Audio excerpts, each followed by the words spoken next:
옛날 조선시대 한양 제1의 세도가 최정승 대감에게는 금지오 겸 막내딸이 있었습니다. 이 막내딸이 나이 20에 좋은 집안에 시집을 갔는데요. 이게 웬걸 혼인한 지 3년도 지나지 않아 서방이 돌림병으로 죽고 말았지요. 하여 막내딸을 끔찍이도 아꼈던 최대감은 딸을 친정으로 불러 1년간 자숙을 시킨 뒤 얼른 재가를 시켰답니다. 헌데 이게 무슨 병고일까요? 시집간 첫날 밤 서방이란 작자가 술을 너무 들이키는 바람에 급사를 했지 뭡니까. 졸지에 서방을 2번이나 잃은 막내딸은 친정으로 쫓겨나고 말았지요. 그렇게 과부가 된 새색시는 백엔잎을 눈물로 적셨답니다. 어휴, 하늘도 무심하시지. 이 무슨 기구한 팔자란 말이냐? 허나 의지의 최대감은 기어코 3번째 신랑을 물색했습니다. 바로 남봉꾼으로 소문난 구례의 사또 박윤수였지요. 아비 눈에 마음에 드는 사내는 아니었지만 뭐 어쩌겠습니까. 서방을 2번이나 잡아먹은 여인이라고 다들 뒤에서 손가락질을 하니 한양 양반가에서는 도무지 남편감을 구할 수 없었으니까요. 하여 최대감 입장에서도 찬밥 더운 밥 가릴 처지가 아니었습니다. 일개 지방 현령이 어찌 내 부탁을 거절하겠는가? 거기다 내 사위가 된다는 것이 어디 보통 행운이란 말인가? 최대감은 박사또를 어르고 달래서 기어코 딸과 혼인을 시켰답니다. 그리하여 졸지에 3번이나 시집을 가게 된 막내딸은 구례로 가는 가마에 실려 박사또에게 보내졌지요. 그렇게 막내딸은 구례의 사또의 안방마님이 되었답니다. 헌데 문제는 그 뒤였지요. 아니 박사또 이 새가슴 양반이 도통 안방마님과 합방을 하지 않는 것이었으니까요. 에휴, 정승 눈치가 무서워 데려오긴 했다만 동침은 다른 문제로다. 괜히 건드렸다가 행액이라도 당하면 어쩌누? 하여 박사또는 혼례를 치른 이후에도 안방마님은 거들떠도 안 보았습니다. 대신 매일 밤이면 밤마다 구례의 기생집을 순례하니 집에 들어오는 날이 사흘의 하루가 될까 말까였답니다. 그렇게 박사또가 미인들을 옆에 끼고 부어라 마셔라 하는 동안 이 안방마님은 애꿎은 허벅지만 찌르며 날밤을 새고 있었지요. 그러기를 한 해, 2해, 어느덧 3번째 해가 저물어 3년이 되었습니다. 안방마님의 나이도 슬슬 30을 바라보고 있었지요. 억울하구나. 힘들게 시집을 왔는데 서방을 2번이나 잡아먹은 여인네라며 무시를 당하는구나. 나는 전생에 무슨 죄를 지어 이 나이에 생거부 신세란 말인가. 안방마님은 아무도 없는 방에서 가슴을 쳤습니다. 사실 안방마님의 미모는 그야말로 절정에 달했지요. 농익은 과일처럼 향기로운 마님의 미모는 절색이라고 해도 과언이 아니었습니다. 헌데 그러면 뭐합니까? 서방이 돌아보지를 않는데. 외로움에 사무친 마님은 자꾸만 신경이 거칠어졌습니다. 홀로 늙어간다는 생각이 마님의 폐악질은 점점 심해지기만 했답니다. 아니, 해가 중천인데 아직도 게으름을 피우느냐. 어서 일들 나가지 못하겠나. 덕택의 애꿎은 머슴들만 쥐잡듯이 괴롭힘을 당했습니다.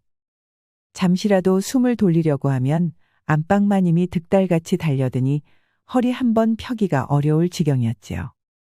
그리하여 사또 집안 머슴들은 마님의 등살에 모시겨 하나둘 그만두기 시작하였답니다. 결국 어느 날 아침 계집종 개순이가 와서 하는 말이 머슴이 한 명도 남지 않았다는 것이었죠. 마님, 집안 머슴들이 죄다 나가불었구먼요. 장작 팰 사람도 없는데 어쩌지요. 뭐시?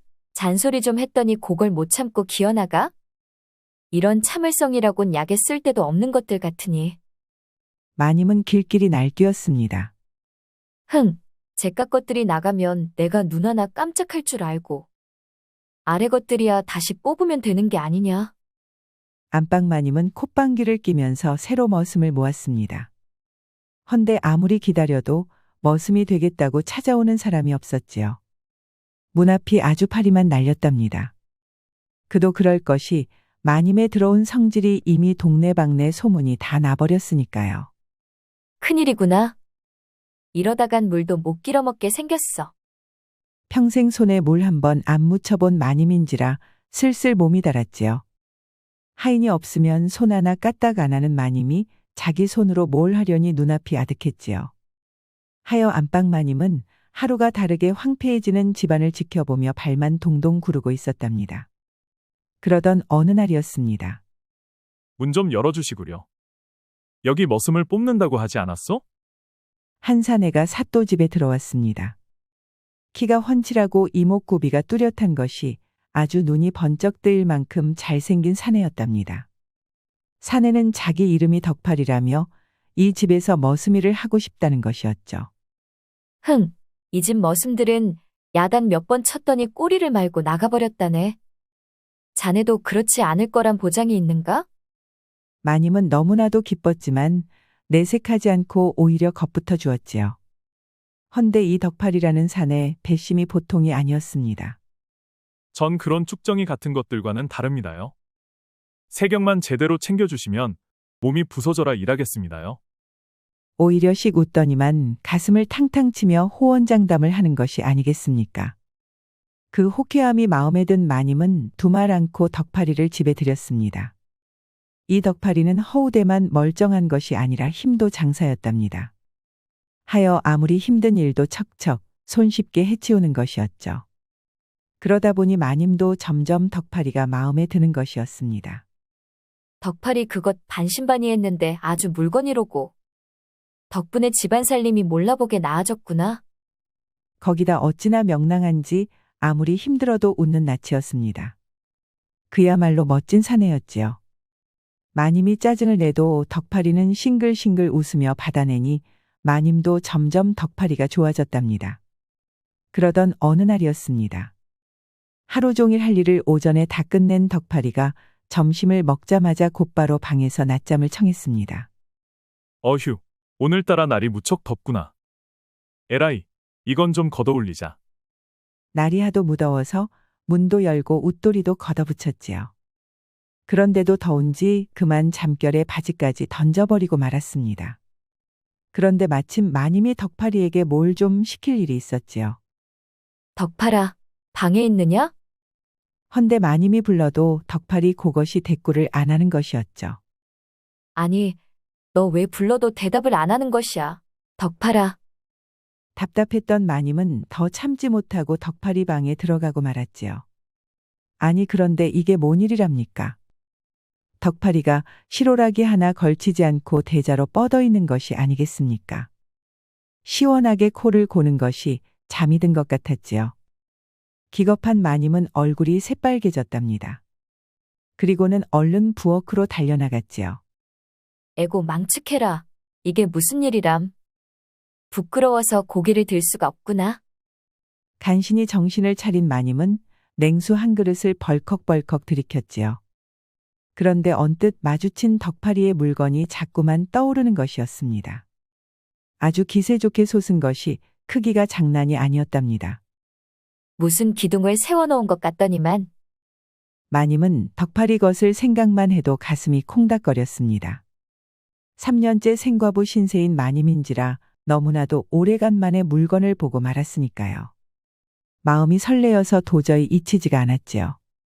마침 집안에 아무도 없으니 살짝 한번 보고 와도 괜찮겠지. 몇 번이나 망설이던 마님은 결국 덕팔이 방으로 돌아갔습니다. 방문 앞에 선 마님은 심장이 너무 뛰어 금방이라도 입에서 튀어나올 것 같았지요. 어째 숨도 잘 안 쉬어지고요. 마님은 심호흡을 한번 하고는 덕팔이 방문을 조심스레 열었답니다. 여혹시 나무기둥이 눈에 들어왔지요. 아니 원세상에 저게 정령 사람의 것이란 말인가. 이렇게 보고도 내 눈을 믿을 수가 없구만. 마님은 입을 떡 벌리고 보고만 있었습니다. 헌데 저 큰 걸로 어떻게 일을 치른담. 몸이 성할까 모르겠네 정말. 한참을 그러고 있던 마님은 바깥에서 사람 소리가 들리자 후다닥 안방으로 돌아왔습니다. 아이고, 내가 잠시 미쳤나 보다. 머슴빵을 멋대로 엿보다니 내가 미쳤지 정말. 얼굴이 홍당무처럼 빨개진 마님은 아까 본 것을 잊으려 애를 썼지요. 그런데 그럴수록 오히려 자꾸만 떠오르는 것이었지요. 그날 마님은 도통 잠을 잘 수가 없었습니다. 눈만 감으면 덕팔이의 것이 떠오르니 도통 잘 수가 없었지요. 뜬 눈으로 밤을 지샌 마님은 눈이 벌게져서는 아침을 맞이했습니다. 안 되겠다. 오늘은 동네 아낙네들이랑 바람이라도 쐬러 나가야겠어. 하여 마님은 평소 친하게 지내던 공진사댁 부인과 함께 가까운 사찰로 마시를 나갔지요. 아미타불 불공을 들이면 마음의 번뇌가 사라질 것이외다. 바람도 쐬고 큰 스님 설법도 들으니 마음이 좀 가라앉는 것 같았지요. 그렇게 점심 공양 무렵이 되었을 때였습니다. 대웅전 바깥에서 스님들이 종을 울렸답니다. 그런데 안방마님은 나무기둥으로 종을 치는 걸 보고 얼굴이 붉게 달아올랐습니다. 아주 아래가 시큰거렸지요. 에그머니나, 저게 뭐야? 응? 뭐긴 뭐예요? 종대로 종을 치는데요. 왜 소리가 너무 시끄러워서 그러세요? 아, 아니요. 잠시 덕파리가 떠올라서. 네, 덕파리가 떠올라요? 말이 헛나온 마님은 기겁을 했지요. 해서 얼른 둘러대고는 자리를 빠져나왔습니다. 뒤에서 공진사댁 부인이 불렀지만 마님은 서둘러 산을 내려왔답니다. 한달음에 집에 도착했는데 마침 덕파리가 마중을 나왔습니다. 어서 오십시오, 마님. 마실은 잘 댕겨오셨습니까요? 덕파리? 아이고 어서 비켜라. 예, 뭐라고쇼? 덕파리를 밀치고 방으로 들어간 마님은 얼굴을 감싸고 주저앉았습니다. 내가 어떻게 되었나 보다. 집에서도 덕파리, 나가서도 덕파리. 왜 자꾸 덕파리가 눈에 아른거리냔 말이야. 그러다 보니 마님은 점점 참는 게 힘들었습니다. 머릿속에 온통 덕파리가 맴돌았으니까요. 고민하다 못해 마님은 결국 덕파리를 따로 불렀습니다. 부르셨습니까요, 마님? 오늘은 다른 일 집어치우고 장터에 다녀와야 한다. 가서 무명천 세필이랑 명주실 5패만 사오거라. 가는 김에 술도 한잔하고 오고. 알겠습니다요. 잊지 말거라. 돌아오면 꼭 나를 깨워야 하느니라. 그리하여 덕파리는 읍내에 갔다가 저녁이 되어서야 돌아왔지요. 술 한 잔 걸친 덕파리는 명령대로 마님을 깨우러 갔습니다. 마님, 지 덕파리입니다요. 말씀대로 장터에 댕겨왔습니다요. 헌데 마님은 도통 일어나지를 않았지요. 마님, 그만 일어나시지요. 하여 덕파리는 마님을 흔들어 깨워보았습니다. 그런데도 마님은 눈을 뜨지 않았지요. 덕파리가 가만히 뜯어보니 마님은 속고 차림으로 아주 곤히 자고 있었답니다. 그러자 호롱불 아래에 뽀얀 마님의 살결이 너무나도 희고 고와 보였습니다. 아니, 사람이 어쩜 이리 곱단 말인가. 그 깨끗한 것을 본 덕파리는 심장이 쿵쿵쿵 뛰는 것이었죠. 꼭 마치 온몸의 피가 한 곳으로 쏠리는 것 같았답니다. 거기다 술까지 한 잔 걸쳤으니 자제력이 금세 다 날아가 버렸지요. 결국 덕파리는 에라 모르겠다. 마님 위로 올라타고 말았습니다. 그리하여 마님은 짐승으로 돌변한 덕파리와 함께 밤이 깊도록 황홀경을 맛보았답니다. 아이고, 내가 미쳤지. 어이구, 대체 어쩌자고 이를 버렸는가. 퍼뜩 정신이 든 덕파리는 도망치듯 방을 빠져나왔습니다. 그러나 마님은 아직도 꿈을 꾸는 것 같았지요. 도저히 오늘 일을 잊을 수가 없었습니다. 그리고 지난 세월이 너무나도 후회가 되는 것이었습니다. 서방 셋을 만나고도 이 좋은 걸 여태 몰랐다니. 지금껏 내 인생이 뭐였단 말인가.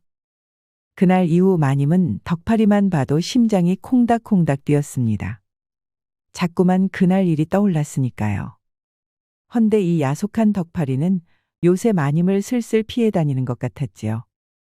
아니 덕파리 이 무정한 것은 그날 일을 싹 다 잊기라도 한 건가? 왜 자꾸 날 피하는 것이야.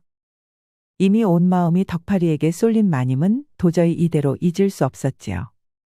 그리하여 다시 한번 덕파리와 있을 방법을 몰두하였답니다. 그날 저녁 마님은 덕파리가 오기 전에 아무도 몰래 덕파리 방에 술상을 차려두었지요. 응? 이게 웬 술상이냐? 히히, 땡 잡았구나. 덕파리는 의심도 않고 술부터 들이켰지요. 그렇게 신나게 먹고 마신 덕파리는 문득 소피를 보러 측간으로 향했답니다. 헌데 측간에 다녀오니 툇마루에 무언가가 떨어져 있는 게 아니겠습니까? 자세히 보니 마님이 입던 치마 저고리였지요. 기겁한 덕파리는 얼른 옷을 주워 안방으로 찾아갔지요. 마님, 옷이 떨어져 있어 가지고 왔습니다요. 헌데 아무리 불러도 마님은 대답이 없었습니다. 하는 수 없이 안방문을 열어보았지요. 아니 그런데 이건 또 뭔 일이랍니까? 마님이 실오라기도 하나 없이 자고 있는 게 아니겠습니까?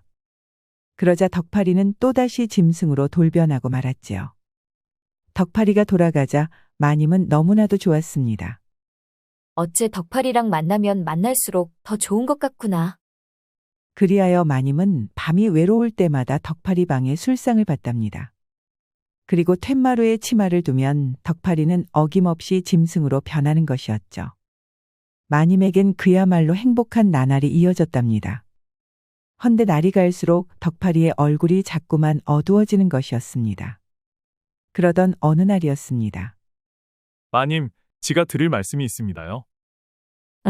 뭔데 그렇게 무게를 다 잡느냐? 어서 말해보거라. 지가 사실 마님에게 숨기는 것이 있습니다요. 그동안 기억이 없는 척했던 걸 고백이라도 하려는 걸까요? 마님이 설레이는 마음으로 귀를 기울이자 덕파리는 힘들게 입을 열었지요. 지는 사실 큰 도적단의 일원입니다요. 이 집에 온 것도 미리 사전 조사를 하려고 온 것입니다요. 그야말로 청천벽력 같은 소리였습니다. 덕파리가 도적이라니요. 거기다 이 집을 털려고 계획하고 있었다니요. 마님은 처음엔 도저히 믿겨지지가 않아서 눈만 깜박깜박했답니다.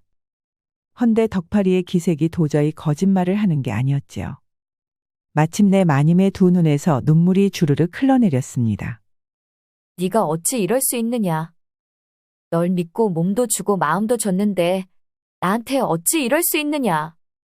마님은 덕파리의 가슴을 치며 엉엉 울었답니다. 죽을 죄를 지었습니다요. 그래도 마님이 저한테 이리도 잘해주시니 도저히 숨길 수가 없었습니다요. 나가거라. 그간의 정을 생각해서 관아의 고발은 하지 않을 것이니 내 눈앞에서 썩 꺼지란 말이다. 네, 마님. 그럼 행복하시고 또 만수무강하십시오. 덕파리는 큰 절을 올리고는 집을 나왔답니다. 돌아서는 덕파리의 눈에서 닭똥 같은 눈물이 뚝뚝 떨어졌지요. 그러나 지켜보던 마님의 눈에서도 하염없이 눈물이 흘렀답니다. 그렇게 덕파리가 가버리자 마님은 사또의 방을 찾았습니다. 마침 사또는 정말 오래간만에 집에 돌아왔던 것이지요. 무슨 일이시오, 부인? 부인이 내 방을 다 찾고. 큰일입니다. 도적대가 이 집을 노리고 있다는군요. 그 말을 누구에게 들었소? 덕파리가 말해주었습니다. 덕파리가? 어째 사또는 비웃음만 흘렸답니다. 부인, 나한테 중요한 것은 쏙 빼고 말을 하는구만. 네, 중요한 것을 빼다니요. 부인과 덕파리가 무슨 사이인지 왜 말을 못하나? 사또의 말에 마님은 가슴이 쿵 떨어지는 것 같았지요. 이미 사또는 둘의 관계를 다 알고 있었던 것입니다. 하여 마님의 얼굴은 사색이 되고 말았지요. 난 이미 알고 있었다오. 둘이 내 눈을 피해 뭔 짓을 하는지 말이야. 그런데 이제 들통날 것 같으니 도적대가 어쩌고 저쩌고 헛소리를 해. 천부당 만부당합니다. 제 말에는 거짓이 없습니다. 사또. 듣기 싫소. 그대 아버님이 정승대감만 아니었으면 내 벌써 그대를 내쳤을 것이오. 귀띔을 하려다가 욕만 잔뜩 얻어먹은 마님은 황망한 얼굴로 사또의 방을 나왔지요. 화가 단단히 난 사또는 요지부동이었습니다. 그러나 마님은 도적이 집을 노리고 있다는 것보다도 덕파리와의 일을 들켰다는 생각에 정신을 차릴 수가 없었지요. 사실 이 집에는 개순이라는 계집종이 있었습니다. 한때 사또의 총애를 받았지만 이제는 질려서 버려진 여인이었지요. 헌데 이 개순이가 남몰래 덕파리를 좋아하고 있었던 것입니다. 덕팔이 이 야속한 것이 좋다는 날 냅두고 대신 마님을 넘봐.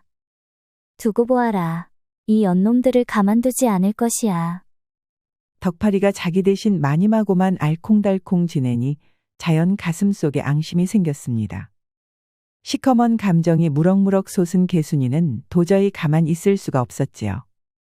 하여 벌써 보름도 전에 사또에게 마님과 덕파리의 관계를 낱낱이 고해바치고 말았던 것이지요. 감히 내가 두 눈을 시퍼렇게 뜨고 있는데 머슴이랑 그렇고 그런 사이로 지내다니. 질투에 눈이 먼 사또는 마님의 말을 곧이곧대로 들을 수가 없었지요. 하여 욕만 한 바가지 퍼붓고 말았습니다. 지금껏 저주다 횡액이다 겁내면서 마님을 멀리했지만 그건 중요한 일이 아니었으니까요. 참으로 속 좁은 사또가 아닐 수 없었답니다. 앞으로는 부인 단속을 철저히 해야겠어. 아주 딴 데 눈도 못 돌리게 단단히 버릇을 고쳐 놓아야지. 사또가 그렇게 마음을 먹고 며칠이 지났지요. 그동안 마님은 집에서 한 발자국도 못 움직였답니다. 어딜 가나 개순이 이것이 딱 붙어서 감시하니 숨도 못 쉴 지경이었지요. 허나 정작 문제는 그게 아니었습니다. 큰일이구나. 덕파리가 알려준 날짜가 자꾸만 다가오는데 사또는 아무런 방비도 하지 않으시다니. 걱정이 태산이었지요. 그러거나 말거나 시간은 흘러 어느새 도적대가 작정한 날짜가 되었답니다. 마침 몹시 바람이 부는 날이었습니다. 마항날이 어두워지는데 바깥에서 무수한 발자국 소리가 들렸지요. 여기가 고래 사또 집인가? 기야, 탐관어리답게 아주 으리으리한 곳에서 사는구나. 아니, 누구시오? 누구라고 이름을 대면 네가 알겠느냐? 썩 비키거라. 그래, 어르신들 하는 일에 계집종이 나서섰으나 문짝이 부서지더니 복면을 쓴 사내들이 우르르 쏟아졌습니다. 덕파리가 말한 도적대였지요. 기겁한 사또가 아락바락 소리를 질렀습니다. 아니, 여기가 어디라고 들어오느냐? 이 집이 구례 사또의 집이라는 걸 모르느냐? 알고 왔지 모르고 왔겠어? 그나저나 한바탕 칼춤을 출까 했는데 어째 지키는 이가 한 놈도 없어이다. 허나 도적대는 낄낄대며 놀릴 뿐이었지요. 사또의 얼굴이 불그락 푸르락해졌지만 수하에 포졸 한 명 없는데 별 수 있겠습니까? 털리는 꼴을 두 눈 뜨고 지켜봐야만 했지요. 자, 감 나가는 것은 모조리 털어버려라. 광도 열고 창고도 털어라. 안방도 사랑채도 잘 뒤져보고. 아니, 이놈들이 어딜 올라오느냐? 썩 꺼지지 못하겠느냐? 도적들이 사랑채까지 뒤지니 사또는 더 참을 수 없었습니다. 거기엔 사또가 숨겨둔 재물이 잔뜩 있었으니까요. 하여 사또는 앞뒤 안 가리고 무작정 도적대에게 덤벼들었답니다. 이 사또가 미쳤나? 왜 이리 발작이여? 발작 일으킨 사또에겐 칼이 약이지. 비켜보게. 그러자 도적들은 한 칼에 사또를 베어버렸답니다. 주제도 모르고 덤비던 사또는 그렇게 허무하게 죽고 말았지요. 사또가 죽자 집안 하인들은 죄다 달아나 버렸습니다. 그야말로 모래성이 무너지는 꼴이었지요. 저기 계집이 하나 도망간다. 붙잡아라. 내가 간다. 야, 붙잡았다. 도망치던 개순이가 도적에게 붙들리고 말았지요. 머리채를 탁 낚아챈 도적은 그 자리에서 개순이를 희롱했답니다. 개순이가 비명을 질렀지만 누구 하나 도와주는 사람이 없었지요. 그야말로 나쁜 여인에게 어울리는 벌이었답니다. 야, 이놈의 집구석에는 없는 것이 없구나. 어서 가져가자. 아니다, 저것도 가져가자.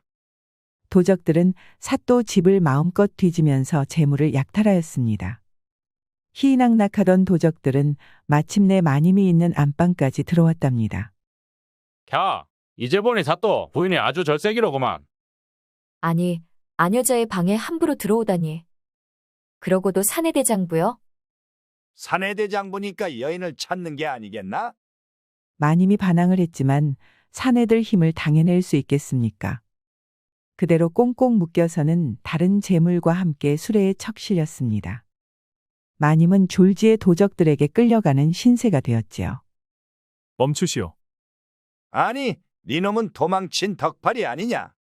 왜 우리를 가로막느냐? 도적들이 지리산을 오르는데 누군가 가로막는 이가 있었습니다.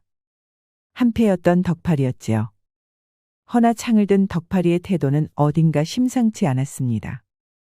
네 놈이 무슨 낯짝으로 돌아왔느냐? 왜? 네 것도 한몫 달라고 하려느냐? 아니요. 내 몫은 필요 없소이다. 그럼 왜 가로막느냐?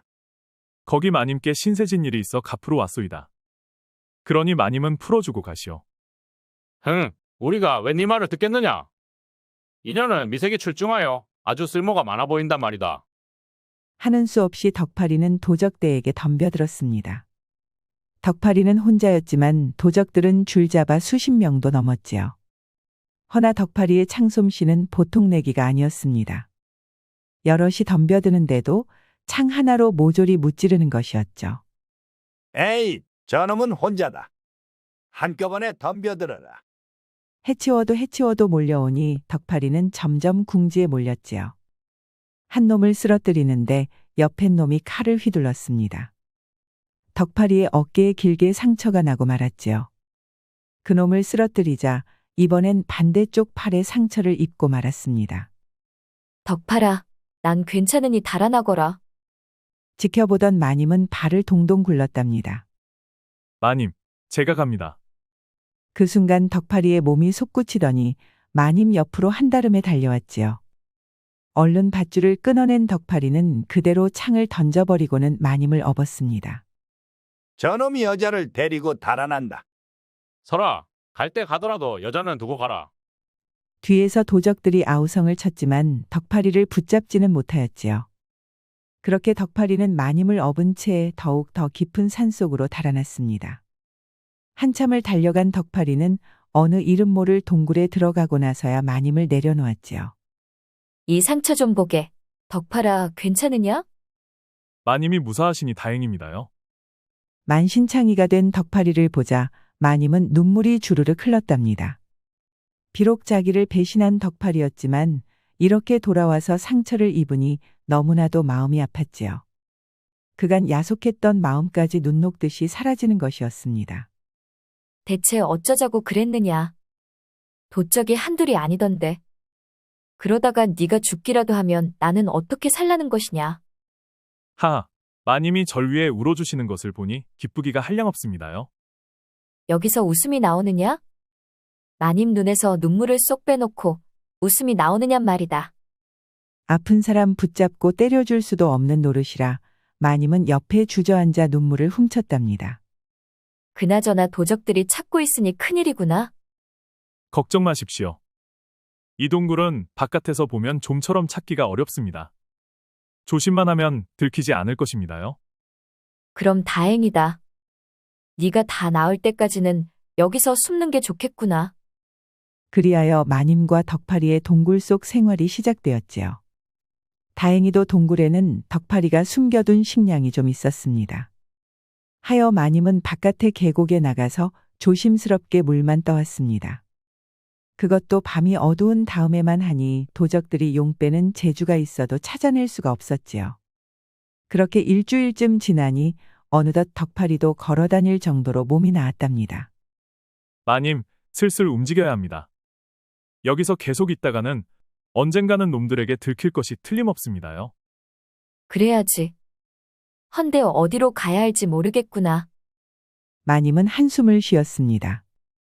어딜 가나 도적들을 걱정해야 할 판이었지요. 사또가 그렇게 당했으니 구례에 누가 나서서 도적들을 막겠습니까? 마님의 아버님이 한양에서 대단한 분이라고 하지 않았습니까? 그분 도움을 받을 수는 없을까요? 내가 왜 아버님 생각을 못하고 있었을까? 그렇구나. 아버님의 도움을 빌리면 도적들을 능히 제압할 수 있을 것이다. 헌데 여기 지리산에서 한양까지는 100리도 넘는 길이었지요. 도적이 들끓고 있는데 어찌 거기까지 가겠습니까? 옆에는 다친 덕파리까지 있으니 도저히 방도가 생각나지 않았습니다. 아버님께 이 소식을 전할 수만 있다면 좋으련만. 도무지 어찌해야 할지 모르겠구나. 제게 좋은 생각이 있습니다요. 덕파리의 말에 마님은 눈이 휘둥그레해졌습니다.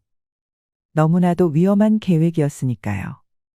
헌데 지금은 방법이 없으니 얌전히 덕파리의 말을 따르기로 하였지요. 둘은 야음을 틈타 동굴을 빠져나왔습니다. 그리고는 곧장 지리산을 내려가기 시작하였지요. 마님이 부축하고 다리를 다친 덕파리는 창을 의지해 걸음을 옮겼답니다. 그렇게 한참을 내려가는데 그만 주위를 수색하던 도적들에게 걸리고 말았습니다. 저기 있다. 저놈들을 잡아라. 덕파리의 창이 번쩍 하더니 막아서는 도적을 쓰러뜨렸습니다. 허나 도적들은 사방에서 몰려오고 있었지요. 마님과 덕파리는 그야말로 정신없이 도망쳤답니다. 그렇게 밤새 추격전을 벌이니 어느새 강가까지 내려왔습니다.